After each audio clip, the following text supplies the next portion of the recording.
बच्चों, मैं हूँ प्रिया रानी और आप लोगों का फ्यूचर जून प्लस क्लास में बहुत बहुत स्वागत है। आइए आज हम अपने नए वीडियो में फिजिक्स का कुछ कॉन्सेप्ट को क्लियर करने की कोशिश करते हैं। बट उससे पहले जो प्रीवियस क्लास में हमने एक थ्योरम को प्रूव करवाया था, उस थ्योरम के थ्रू जो हमने सीखा उसको हम देखते हैं कि प्रॉब्लम्स में कैसे यूज करते हैं।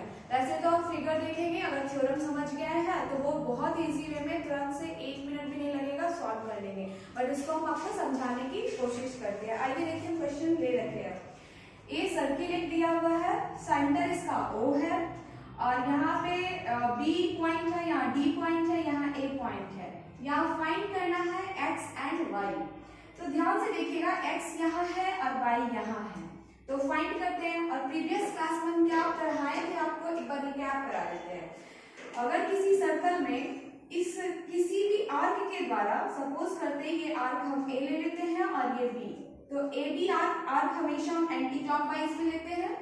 तो आर्क ए बी के द्वारा सेंटर पर जो एंगल बनता है, ये सेंटर है O, तो ये जो भी एंगल बनेगा इसके रिमेनिंग पोर्शन पे जो एंगल बन रहा है उसका डबल होगा। मान लिया जाए कि यहाँ P नाम दे रहा है, तो एंगल APB का डबल होगा एंगल AOB। ये हमने सीखा था पहले क्लास में।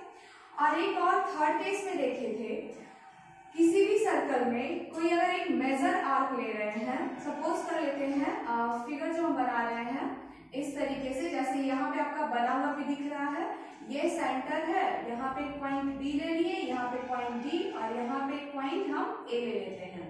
ठीक है, तो यहाँ पे जो ये सेंटर के द्वारा, सेंटर पे जो एंगल बन रहा है O, ठीक है, तो यहाँ पे जो ये एंगल बनेगा reflex angle BOD, reflex angle BOD equal होगा 2 ऑफ एंगल BAD का। तो यही दो कॉन्सेप्ट हम देखे थे। तीसरा केस सेमी सर्कल वाला लिए थे, तो वो भी सेम यही था और कुछ अलग नहीं था।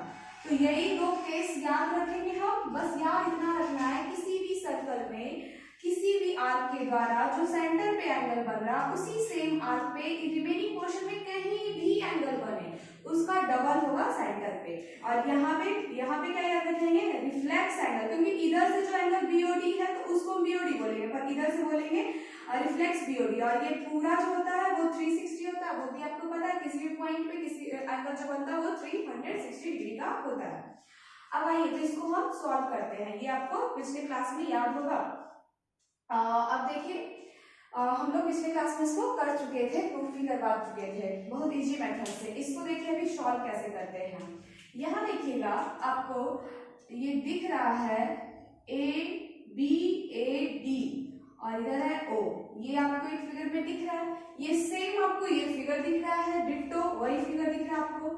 अगर ये 160 है, एंगल BOD 160 दिया हुआ है, तो reflex angle BOD, that means कि ये साइड वाले एंगल को रिफ्लेक्स एंगल BOD बोलते हैं। तो ये पूरा जो टोटल होता है, किसी भी पॉइंट पे एंगल बनता है वो 360 का बनता है, तो 360 माइनस 160 करेंगे तो रिफ्लेक्स एंगल BOD क्या आ जाएगा, 200 आ जाएगा। अब देखिएगा, रिफ्लेक्स एंगल BOD जो भी होगा उसका डबल होगा एंगल BAD, क्योंकि ध्यान दीजिएगा हम लोग हमेशा आर्क को एंटी क्लॉकवाइज लेते हैं। तो DB एक आर्क बन रहा है और इस DB आर्क के द्वारा सेंटर पे बना हुआ एंगल ये है 200, ये आपका आ चुका है 200। और ये 200 जो है, जो भी है वो इक्वल होगा आपका 2 इंटू एंगल Y का। तो ये 200 है, तो ये कितना हो जाएगा, डायरेक्ट हम लिख सकते हैं 100। ठीक है, ओरली 1 नंबर वाले क्वेश्चन में आ रहा है तो आपको डायरेक्ट यहाँ से 100 लिख देंगे। अब वरना अगर आपको ज्यादा मार्क्स का लिटरेचर के साथ बनाना है तो आप यहाँ पे लिख सकते हैं कि reflex angle BOD is equal to, ये बराबर होगा reflex angle BOD is equal to 2 of angle BAD, और BAD कितना है, y दिया हुआ है। ठीक है, तो 2y, तो रिफ्लेक्स एंगल BOD कितना आया था, 200 डिग्री आया है।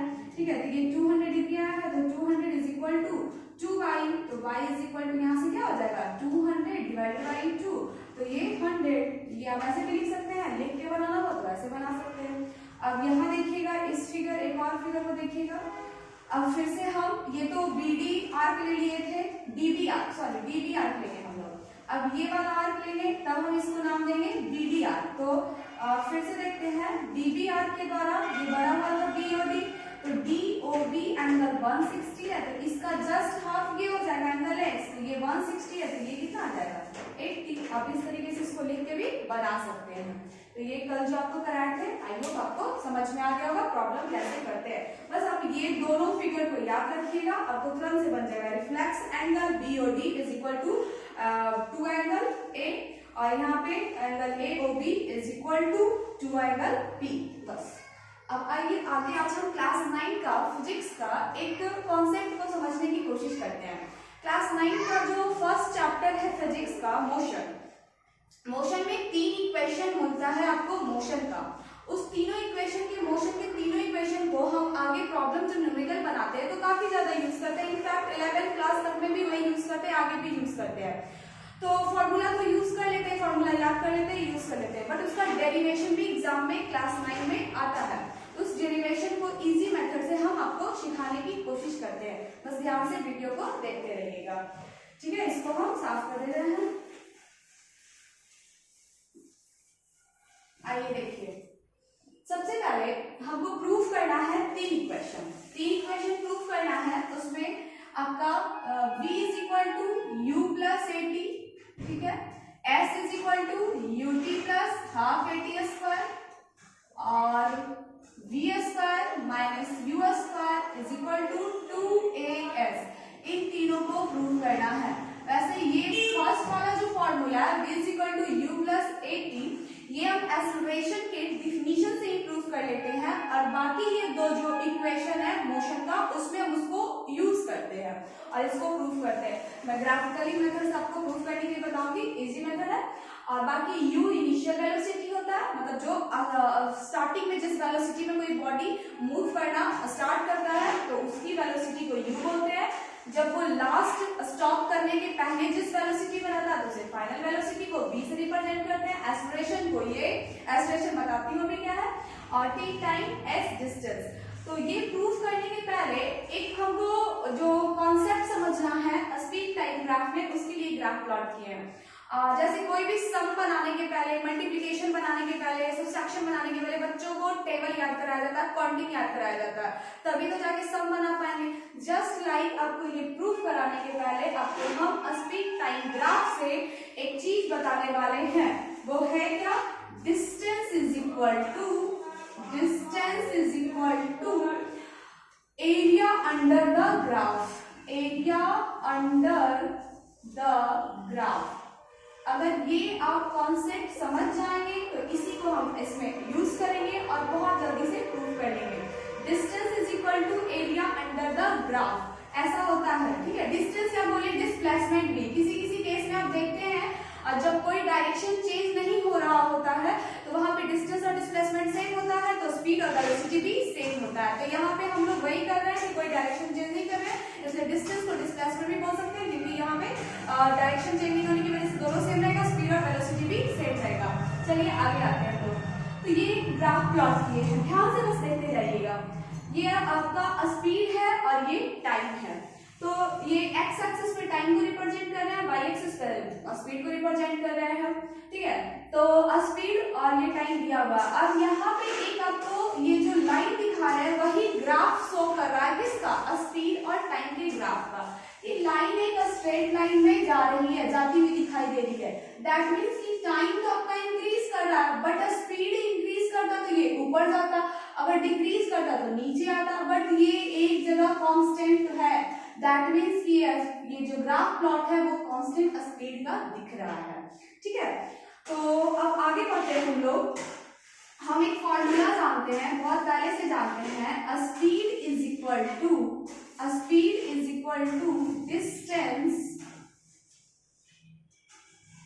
Distance upon time.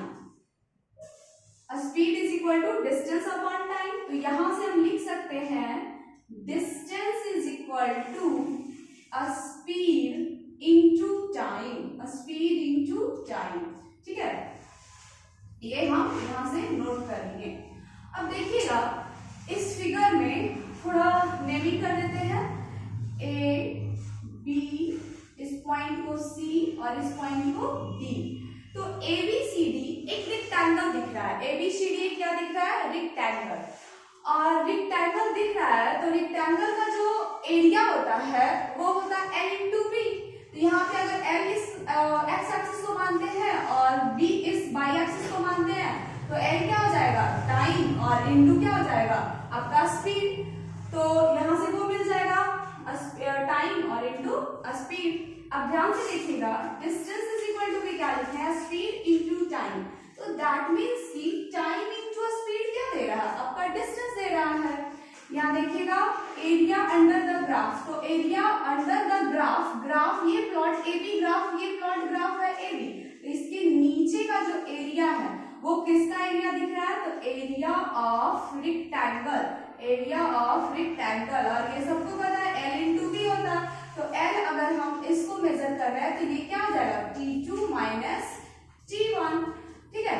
और अगर हम B इसको मेजर कर रहे हैं तो इंटू क्या हो जाएगा, स्पीड। स्पीड ऐसे तो हम कुछ मेंटेन नहीं किया, जीरो है ये, तो सिर्फ डायरेक्ट हम स्पीड यहाँ पे लिख दे रहे हैं, और डायरेक्ट यहाँ पे टाइम भी लिख सकते थे। तो area of rectangle is equal to be speed into time, और distance is equal to be speed into time. तो इन दोनों इक्वेशन को अगर हम इक्वेट करते हैं तो यहाँ से मिल जाएगा distance is equal to area of rectangle, और एरिया ऑफ रेक्टेंगल है क्या, तो एरिया अंडर द ग्राफ, यही तो है।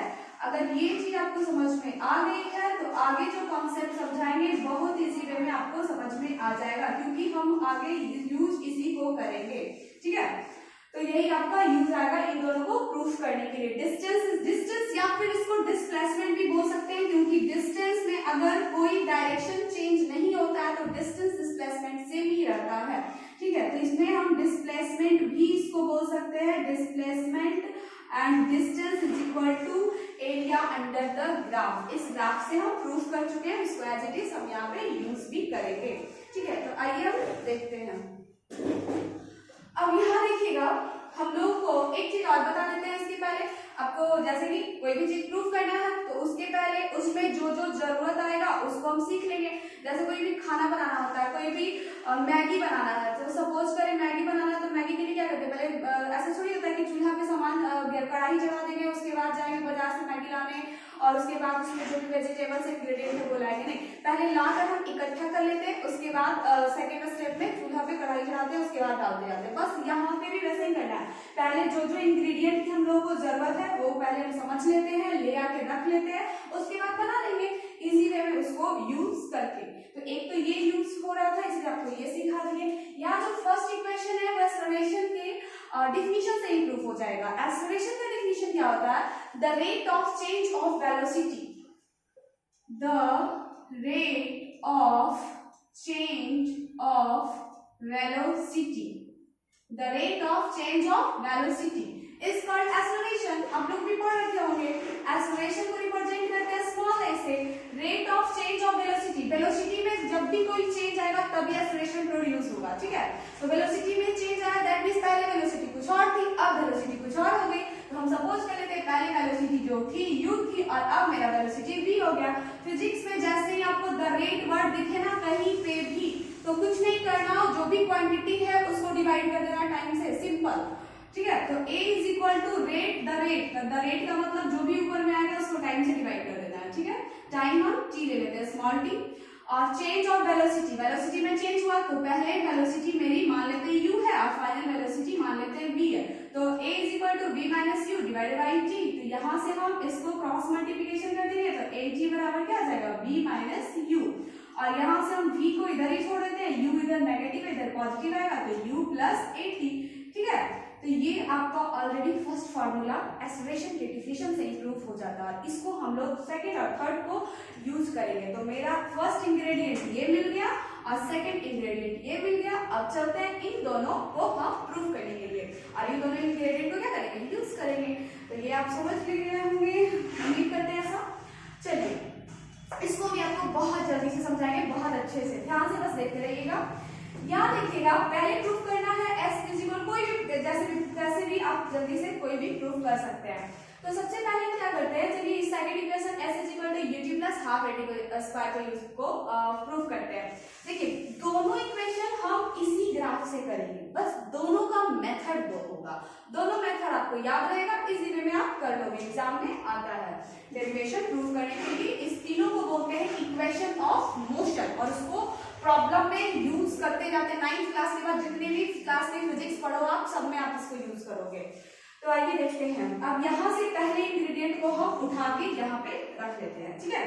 तो डिस्टेंस या डिस्प्लेसमेंट इज इक्वल टू क्या लिखे, एरिया अंडर द कर्व। तो चलिए लिखते हैं distance is equal to area under the curve. अब यहाँ फिगर में आइएगा, फिगर में क्या दिखा रहा है, एक्स एक्सिस है, वाई एक्सिस है। एक्स एक्सिस पे टाइम को रिप्रेजेंट किया है, वाई एक्सिस पे स्पीड या फिर वेलोसिटी, क्योंकि डायरेक्शन चेंज नहीं हो रहा। यहाँ से कोई बॉडी चलनी शुरू करती है और यहाँ से यहाँ तक जाती है। जब चल रही थी तो उसकी इनिशियल वेलोसिटी u थी, जब जाके बी पॉइंट पे पहुंची तो उसकी फाइनल वेलोसिटी v हो गई। और ये जो टाइम ले रहा है, यहाँ से 0 टाइम था, यहाँ टाइम जब चल के गया डी पॉइंट पे पहुंचा होगा तो इसकी टाइम t हो गई, क्योंकि हम ऐसा मान लिए। ए और बी से तक कोई आदमी जा रहा है, तो इसमें जो ग्राफ प्लॉट हो रहा है वो ए बी ग्राफ प्लॉट हो रहा है। तो उसके नीचे का जो ये वाला पोर्शन है, ये वाला जो ये नीचे का पोर्शन है, वही तो इसका मतलब कि ग्राफ के नीचे का एरिया है। तो यही एरिया को अगर हम निकालेंगे तो मेरा डिस्टेंस मिलेगा। वहां से हम प्रूव कर चुके हैं कि distance is equal to area under the curve होता है। तो अब यही काम करेंगे। अब फिर ध्यान से इस फिगर को देखिएगा, यहाँ पे हमको ए बी सी एक ट्रायंगल भी दिख रहा है, साथ साथ में अगर ए बी सी डी इसको नेमिंग ओ ही रहने देते हैं, तो ओ ए सी डी एक रेक्टेंगल भी दिख रहा है। दोनों के एरिया को निकाल के सम कर देंगे, जोड़ देंगे, तब भी एरिया अंडर द ग्राफ निकल जाएगा। या फिर आप ध्यान से देखिएगा तो ओ ए बी डी एक ट्रेपेजियम दिख रहा है, तो ट्रेपेजियम के एरिया को निकाल देंगे, तब भी आपको इजी वे में क्या निकल जाएगा, इसका एरिया निकल जाएगा। तो ट्रेपेजियम वाला हम बाद में यूज करते हैं, आपको बताएंगे भी। तो डिस्टेंस को हम यहाँ दिखाए हैं कि एस से रिप्रेजेंट करते हैं, जिसको एस लिख दे रहे हैं। Area under the curve, curve के अंदर का एरिया, तो हम यहाँ पे लिख देते हैं area of triangle A B C plus area of rectangle, rectangle कौन सा है, ओ ए सी डी, ओ ए सी डी। हम जानते हैं कि ये एक राइट एंगल ट्रायंगल है, और राइट एंगल ट्रायंगल का एरिया जो होता है वो क्या होता है, एरिया ऑफ राइट एंगल, मतलब कि आपका राइट एंगल ट्रायंगल का, राइट एंगल ट्रायंगल का होता है half base into height. Base इसका बीसी ले लेते हैं, हाइट इसका सॉरी बेस इसका एसी और हाइट इसका बीसी, तो half AC into BC plus rectangle में आ जाएगा तो एल इंटू बी, तो एल इसका हम मान लेते हैं ओडी और बी क्या हो जाएगा ओ ए भी लिख सकते हैं या सी भी लिख सकते हैं, दोनों सेम ही आएगा, हाफ एसी एसी। अब यहाँ से यहाँ एसी तो वैसे हमको यहाँ से दिख नहीं रहा, तो यहाँ से यहाँ जब ऑब्जेक्ट गई तो ये डिस्टेंस जो रिप्रेजेंट कर रहा है वो टी टाइम रिप्रेजेंट कर रहा है, तो एसी भी क्या आ जाएगा टी। और बीसी, बीसी ये डिस्टेंस, तो यहाँ देखिएगा ए और यहाँ से बी, तो बीसी ये डिस्टेंस करना, तो ये पूरा बीडी माइनस सीडी कर देंगे, बीडी माइनस सीडी कर देंगे, तो मेरा क्या निकल जाएगा, बीसी निकल जाएगा। बीडी माइनस सीडी, तो बीसी, बीसी क्या हो जाएगा, बी माइनस यू, ठीक है, बीसी, बीसी आ गया। फिर plus OD, OD OD OD ढूंढिए, यहाँ से यहाँ तो टी सिंपली दिख रहा, ओए तो यहाँ बस ये डिस्टेंस, तो u माइनस 0, तो u ही आएगा। इधर s, तो s इज इक्वल टू, हम इसको पहले लिख लेते हैं ut प्लस हाफ।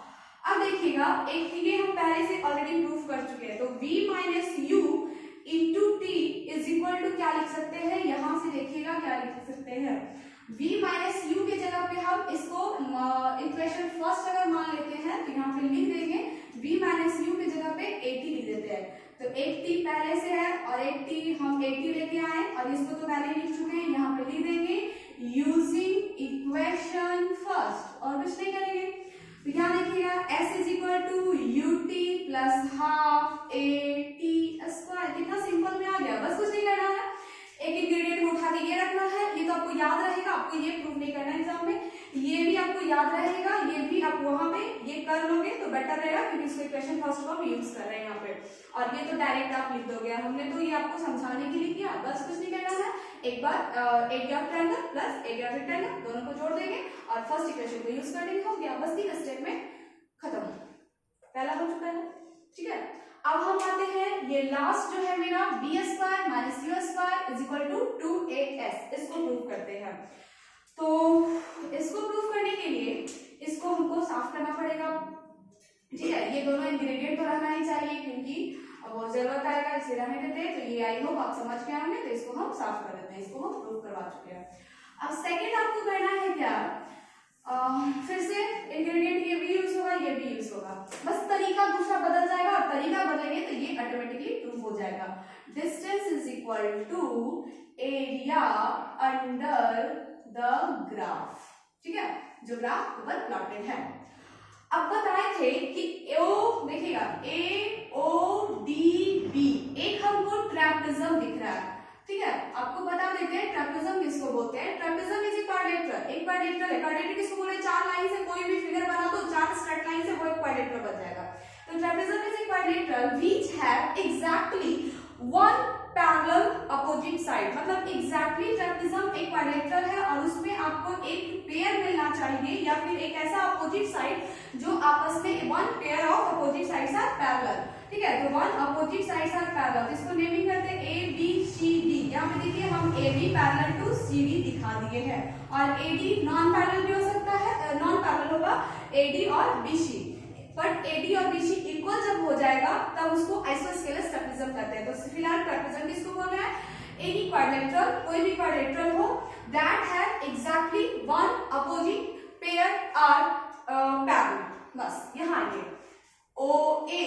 ठीक है, और ये पूरा BD को देखिए पैरेलल दिख रहा है आपको, ये पूरा स्ट्रेट लाइन है, ये भी पूरा स्ट्रेट लाइन है, पैरेलल है, जबकि OD और OB तो आपका नॉन पैरेलल है, तो दिख रहा है OA पैरेलल है BD का। तो हम कह सकते हैं कि OABD एक ट्रेपेजम है। तो ट्रेपेजम है तो उसका कुछ एरिया भी होता है, आपको बता देते हैं एरिया ऑफ ट्रेपेजम क्या होता है। Area of trapezium is equal to area of trapezium is equal to होता है half sum of parallel side, जो दो साइड आपस में पैरेलल है उसका सम और इनटू उसमें जो परपेंडिकुलर हाइट होगा वो। ठीक है, तो यहाँ पे हाफ पैरेलल हम लिए AB पैरेलल CD, तो AB प्लस CD इनटू यहाँ n नाम दे देते हैं AN, क्योंकि परपेंडिकुलर हाइट ना तो ये है ना तो ये है, यही है तो AN होगा। और यहाँ पे देखेंगे तो ये OA पैरेलल है BD का, तो ये दोनों सम ऑफ पैरेलल साइड का परपेंडिकुलर हाइट AC भी हो सकता है, OD भी हो सकता है, दोनों तो सेम ही आएगा। तो अब हम इसमें ये एरिया ऑफ ट्रेपेजम को यूज करेंगे, जैसे वहां पे एरिया ऑफ ट्रायंगल और plus area of rectangle use किए थे, और कुछ नहीं करना है, बस इस दूसरे वाले इंग्रेडिएंट को यूज कर लेंगे। वहां मैगी तैयार, यहाँ आपका इक्वेशन तैयार। चलिए एरिया अंडर द ग्राफ, तो एरिया अंडर द ग्राफ क्या करते हैं, लिखते हैं एरिया ऑफ ट्रेपेजम, ट्रेपेजम का नाम दे देते हैं OAODB। अब आइएगा formula half sum of parallel side, तो पैरेलल इसका कौन है AO प्लस BD और परपेंडिकुलर हाइट OD भी लिख सकते हो, AC भी लिख सकते हो, कोई भी लिख सकते हो, कोई दिक्कत नहीं, दोनों सेम ही आएगा। चलिए हम AC लिख देते हैं। हाफ AO कितना दिया हुआ है, तो ये डिस्टेंस U है। BD कितना दिया हुआ है, तो BD पूरा यहाँ से यहाँ तक, तो यहाँ से यहाँ तक पूरा V है, तो V और इनटू AC, तो AC कितना है T है। S तो देना पड़ेगा क्योंकि डिस्टेंस को S से रिप्रेजेंट करते हैं। चलिए हाफ, अब क्या करेंगे, U प्लस V को एज इट इज छोड़ देते हैं और इनटू आपका टाइम है। टाइम की जगह पे यहाँ से देखिएगा हम लिख सकते हैं T is equal to V minus U divided by A। ठीक है, इसको हम फिर से यहाँ पे यूज कर लेते हैं V minus U divided by A। ठीक है, यहाँ पे लिख देते हैं यूजिंग इक्वेशन फर्स्ट। ठीक है, उसके बाद ये दो जो है 2 और A जो है मल्टीप्लिकेशन में है पूरे के साथ, तो उधर जाएगा तो डिवीजन आपका इधर, सॉरी 2 और A मल्टीप्लिकेशन में है, नीचे है और उधर जाएगा तो ऊपर चला जाएगा, तो 2A को हम लिख देते हैं 2AS। ठीक है, ये दोनों आपका 2A into 2A और 2A इधर गया तो 2AS। अब इधर क्या बच गया U प्लस V और इधर बचा है V माइनस U। एक बार इसको मतलब सही दिखने के लिए आपको हम U प्लस V को V प्लस U लिखते हैं, तो देखिएगा A plus V into A minus V, इसका formula A square minus B square का आप लोगों को पता होगा, A square minus B square is equal to A plus B. पर दोनों को जोड़ दीजिए, पर दोनों को घटा दीजिए, कुछ नहीं लीजिए, ठीक है। तो ये क्या आ जाएगा, B square minus u square 2as दिख गया होगा। तीसरा v आपका इक्वेशन मोशन का प्रूफ हो चुका है। तो बस पहले में क्या याद रखना है, area under the graph, distance is equal to area under the graph. पहले में क्या किए, area of triangle plus area of rectangle sum कर दिए, फर्स्ट इक्वेशन को उसमें यूज करिए। दूसरे में एरिया ऑफ ट्रापेजोइड, और कुछ नहीं, फर्स्ट इक्वेशन को यूज किए, आपका प्रूफ हो गया। अब जितने भी प्रॉब्लम हम 9th क्लास के बाद इक्वेशन पढ़ने के बाद बनाते हैं तो उसमें ये यूज कहीं ना कहीं आ ही जाता है। ग्रेविटेशन चैप्टर में भी आएगा, 11th क्लास में आएगा, उसके हायर क्लास में भी आएगा, ठीक है। तो आई होप आपको समझ में आ गया होगा, और थैंक यू।